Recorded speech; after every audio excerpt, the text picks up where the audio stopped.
en este caso, son los que son más consecuentes con la defensa de la democracia y con el derecho al voto. El voto tiene dos utilidades. Uno, castigar al gobierno.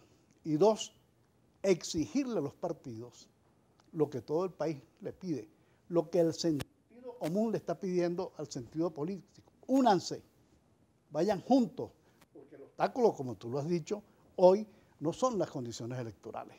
El obstáculo es el fraccionamiento de la oposición. Y no puede ser posible que habiendo 335 alcaldías no haya una donde el G4 y el otro polito, los dos politos, G4 y Alianza Democrática, se pongan de acuerdo en un candidato. ¿Qué deben hacer los ciudadanos? Pues si ellos no se unen, si ellos imponen la división, castigarlos y exigirles unidad. Y votar, muy duro eso que dice. Y votar, es que eso es la salida democrática. Cuando las fuerzas de cambio no cumplen su misión, hay que apelar a otros recursos. Y este recurso es la conciencia de los ciudadanos, que saben que intuyen que el camino para recuperar la democracia, el bienestar, la justicia, la paz, la convivencia, es a través del voto y no a través de la insurrección. Fíjate, Simón, el voto. Comentaba yo ayer con Ocariz. Él dice, no vamos si no hay condiciones. Y yo le digo, pero eso es muy fácil para el gobierno, no te doy condiciones, no vaya, y ya, ¿qué me importa? Pues me regalan la elección, no tengo ningún problema, no vayas, ¿vale? Yo no te voy a jalar para que vayas. Pero cuando revisas la historia, te vas a Polonia. En Polonia, el dictador de Ceausescu, ¿qué era que se llamaba? No, Ceausescu era en Rumanía. No, ¿cómo se llama el de Polonia? No me acuerdo. Tal vez. Bueno, por ahí. ¿Cómo es? Jaruzelski. Jaruzelski, la que mi memoria está pero atrofiada. Jaruzelski se reúne con el incipiente sindicato Solidaridad, que ya venía formando alianzas con sectores sociales, y dice, vamos a ir a elecciones parlamentarias, pero vamos a elegir el 30%, y el 70% es mío. Y los dirigentes de Solidaridad dicen, ok, vamos pues, fueron y ganaron la elección, ganaron el 30% de la asamblea. Esa victoria cambió la relación porque unos factores que apoyaban al gobierno se pasaron por la oposición y resulta que ya apenas instalada la asamblea ya tenían mayoría. Pero entonces, en vez de sacar al dictador, vete, no, le cumplieron los acuerdos. Ok, ahora tenemos mayoría. Y a la larga, bueno, terminaron ganando y liberando a Polonia de la dictadura comunista que la tenía sometida durante años. Pues, pero eso demuestra un liderazgo claro, inteligente. O la concertación chilena, ¿no? Claro. Donde Lagos le dice a Patricio Aylwin, oye, ve tú, porque yo estoy primero en la encuesta, pero ve tú, porque si tú vas, tú que estuviste con el golpe y con eso, que era la democracia cristiana, pues es más factible que te acepten y que entremos en un periodo de estabilidad, de transición. Si voy yo, no, va a ser más costoso. Aquí nadie cede por nada. Y luego, ese tema de las condiciones, bueno, es verdad, aquí ha habido un abuso de poder extraordinario. Y yo lo comparo con las Olimpiadas y con Japón. Tú sabes que en Japón, cada vez que los venezolanos iban a pelear un título, tenían que noquear, porque por tarjetas no ganaban. Hubo ahorita en la Olimpiada un colombiano que le dio una pela a un japonés. Al japonés lo sacaron en camilla, Simón. Todo dañado, torcido, los golpes que le dieron. Y ganó la pelea, se la dieron. Tienes que noquear. Entonces, en el caso del voto, tú tienes que ganar ampliamente, con profundas mayorías, porque si no, bueno, es difícil que te reconozcan la victoria. De eso vamos a hablar, pero ya me están diciendo que vamos al corte y estamos con ustedes, con Simón García, en Globovisión. Más durante mucho tiempo, y bueno, diputado de todo, Simón ha sido de todo. Un hombre muy inteligente. Y le estamos pidiendo consejos, pues, públicamente. Simón, ¿qué hacemos aquí con este despelote? Y estamos hablando del voto. El voto, tú lo peleas sin condiciones, porque es tu concepción de cómo resolver los conflictos de una sociedad. Pero aquí se condiciona el voto a que el gobierno dé condiciones. Y al gobierno puede que no le importe darte condiciones para que te quedes siempre en la abstención. Eso es cierto, eso es un mecanismo demasiado al descubierto. El gobierno provoca e induce, el gobierno genera que la gente no participe y que no haya competencia, de manera que él se pueda prolongar en el ejercicio autocrático del poder sin ningún tipo de resistencia. Ahora, el rechazo, nadie comprende en el mundo por qué el rechazo universal que existe en la sociedad no se traduce en un rechazo electoral. Y no se traduce porque las fuerzas principales de la oposición han acostumbrado y han llamado a los venezolanos a la abstención. O sea, aquí hay una cultura de la abstención. El gran actor de las elecciones y de estas que vienen va a ser la abstención, que hay que combatir y que hay que combatir con éxito porque es producto de la prédica de la oposición. Es decir, la oposición tiene que ganarle a su propia prédica y al consejo que ha venido inculcándole a los venezolanos en la mente. Ahora, toda esta abstención se basa en un profundo error, como tú has citado los distintos casos, el de Polonia, el de Checoslovaquia, el de Chile. La primera comprensión que debe tener la oposición es que no puede esperar a que caiga un régimen autoritario para poder participar. No, hay que participar desde adentro y con las reglas de juego que impone el sistema. Así lo han hecho todos los que han vencido. Y al contrario, hay un estudio de un norteamericano, cuyo nombre ahorita no puedo precisar, de 160 casos de abstención en el mundo. De los 160, solamente un 3% o algo así, 4%, tuvieron algún desenlace y alguna consecuencia para el rescate de la democracia. Es decir, la abstención es la caída en el precipicio. ¿Y qué es lo que tememos los venezolanos? Que nuevamente la oposición nos esté conduciendo, como el flautista de Hamelin, a un precipicio, a la nada, a la abstención. Eso es una duda. Nosotros no le estamos pidiendo, como ciudadanos, a la oposición que venga arrodillada a pedir perdón por los errores cometidos con la abstención. Lo que estamos pidiendo es la confianza de que han decidido abandonar el terreno de la violencia, de la invasión, del golpe de Estado, por la vía democrática y el retorno a los votos. Si eso fuera así, toda la oposición estuviera diciéndole al país, hay que votar con mucha fuerza y con mucha determinación, no con esta ambigüedad que a veces uno piensa que toma como pretexto el de las condiciones. Cuando cualquier venezolano normal, lo repito, sabe que si en su municipio hay un candidato de oposición y le surgen 3 más, ese candidato va a perder. Es decir, la oposición está trabajando, cada uno de los 2 politos, por sumar el mayor número de derrotas del otro. No para ganar, sino para que el otro pierda. Pero es una pelea por el último lugar. Bueno, es una pelea que rechaza la democracia. Eso es una pelea de anulación de las posibilidades de reconstruir un país. Eso es una pelea por suicida, efectivamente. Por eso es que yo digo que si esa oposición insiste en ese camino de imponerle a la sociedad la división, entonces hay que repudiar al gobierno y exigirle a esa oposición que cambie.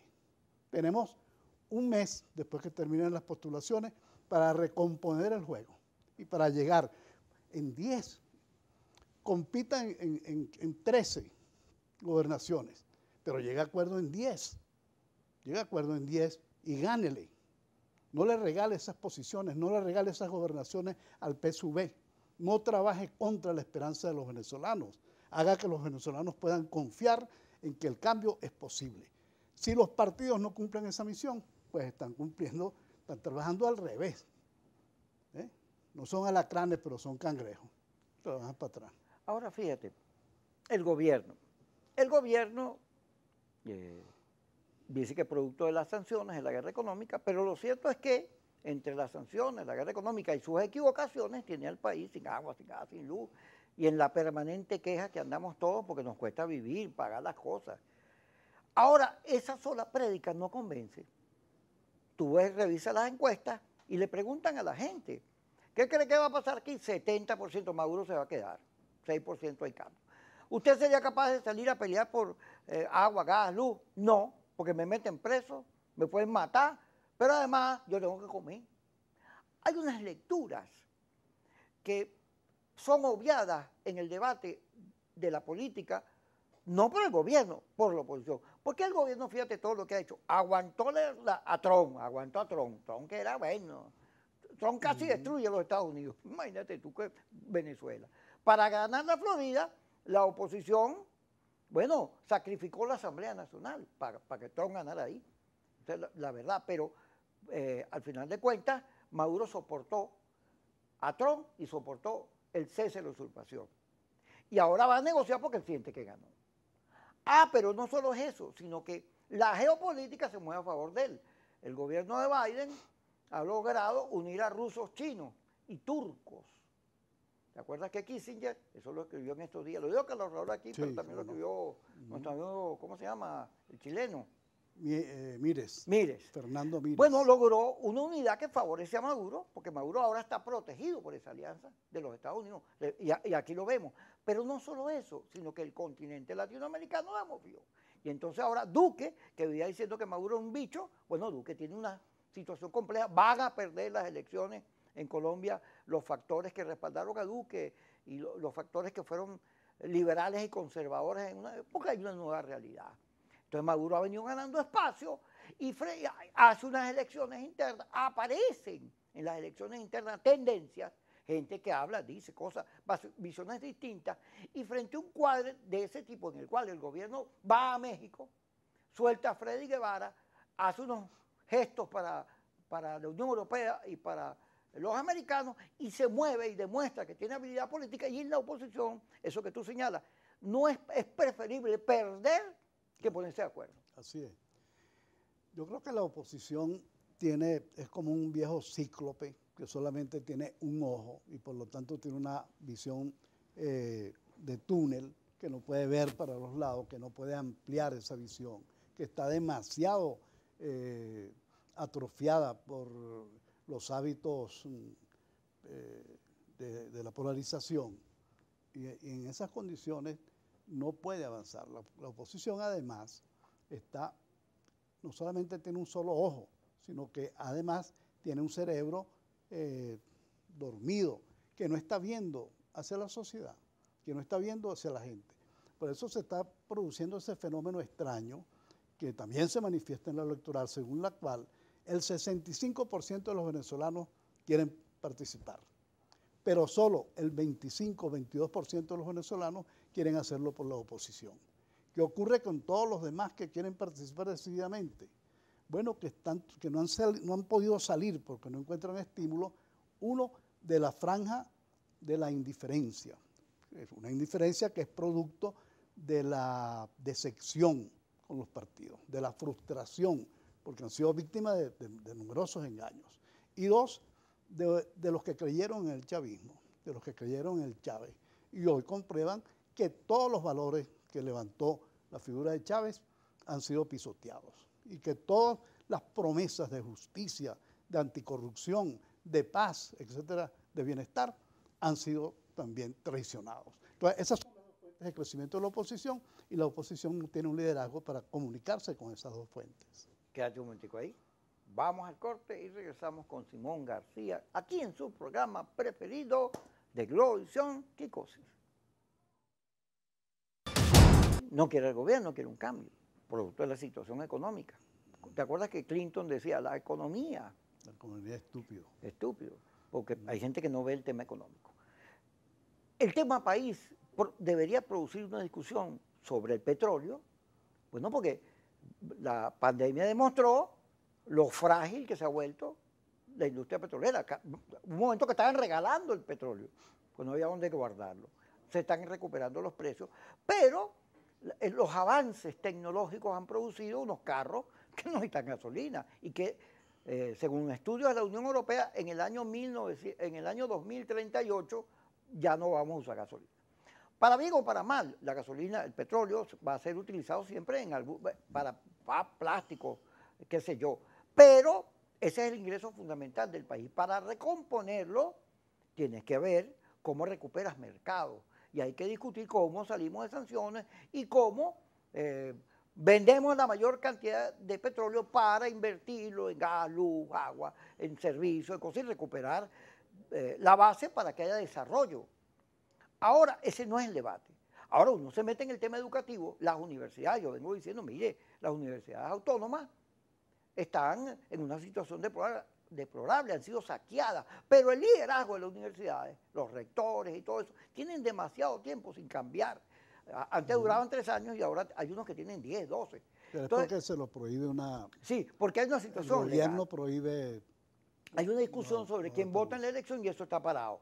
Pero por menos de lo que está ocurriendo hoy, las universidades hacían aula magna, marchas, cosas, salían a pelear. Sin embargo, nuestra universidad, fíjate que toda esta discusión sobre la universidad y el gobierno se metió en luz y empezó a limpiar y a arreglar, no sé qué cosa. Entonces, caramba, si tú no haces, te hacen.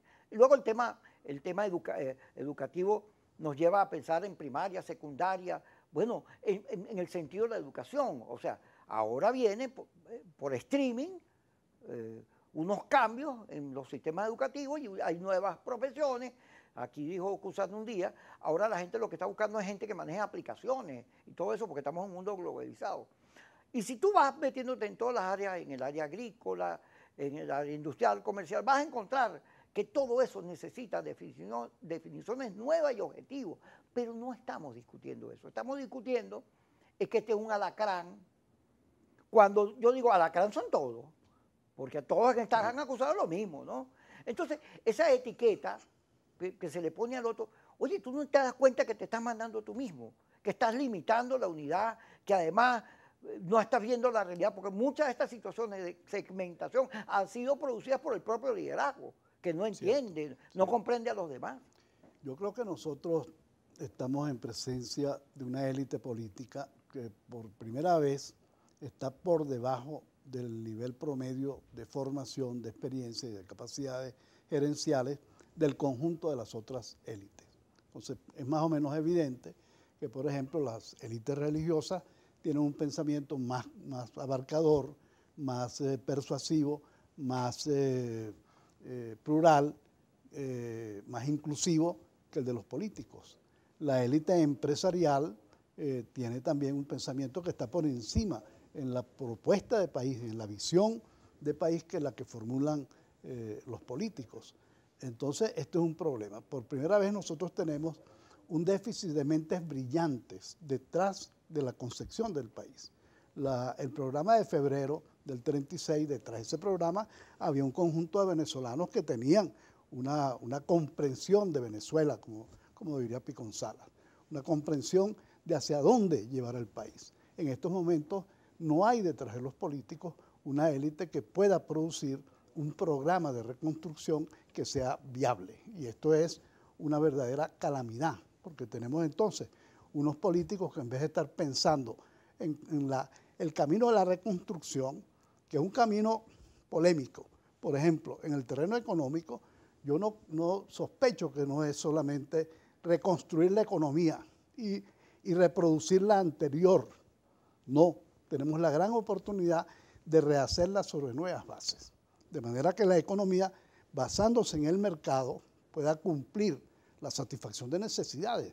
A fin de cuentas, el objetivo de la política es la felicidad de la gente, lograr la felicidad de la gente, el bienestar, la libertad, la democracia, la satisfacción de sus necesidades.